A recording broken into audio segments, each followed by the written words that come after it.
ভারতবর্ষে গ্রিন রেভলিউশনের সময়কাল 1965 to 1978 এবং গ্রিন রেভলিউশন এটি বিশেষত গম উৎপাদনের সাথে যুক্ত।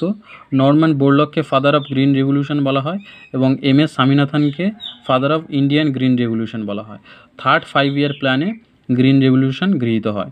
হোয়াইট রেভলিউশন অর্থাৎ শ্বেত বিপ্লব, যেটা দুধ উৎপাদনের সাথে যুক্ত, হোয়াইট রেভলিউশন হয় 1970-তে। অপারেশন ফ্লাড ছিল এর কোড নেম এবং ডক্টর ভার্গিস কুরিয়েন ছিল হোয়াইট রেভলিউশনের জনক। ফিফথ 5 ইয়ার প্ল্যান অর্থাৎ পঞ্চম পঞ্চবার্ষিকী পরিকল্পনাতে হোয়াইট রেভলিউশন হয়েছিল। চিপকো আন্দোলন 1973, চিপকো আন্দোলন হয় 1973 সালে।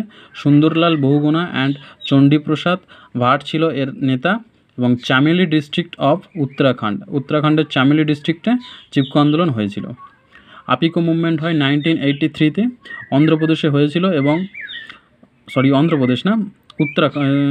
কর্ণাটকে হয়েছিল, উত্তর কানাড়া ডিস্ট্রিক্ট অফ কর্ণাটক, এবং পাণ্ডুরঙ্গ হেগড়ে এই আপিকো আন্দোলনের নেতৃত্ব দিয়েছিল এবং এই আপিকো আন্দোলন চিপকো আন্দোলনের অনুপ্রেরণায় এই আন্দোলন হয়েছিল 1983-তে এবং এটাও গাছকে রক্ষার জন্য এই আন্দোলনটা হয়েছিল।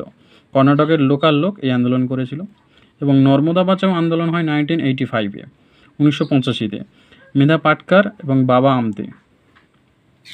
সর্দার সরোবর ড্যাম, যেটা নর্মদার ওপর গড়ে উঠেছিল, সেটার ফলে যে ওখানকার লোকাল পিপলদের যাদের সমস্যা হচ্ছিল, সেই কারণে এই নর্মদা বাঁচাও আন্দোলন হয় 1985-এ।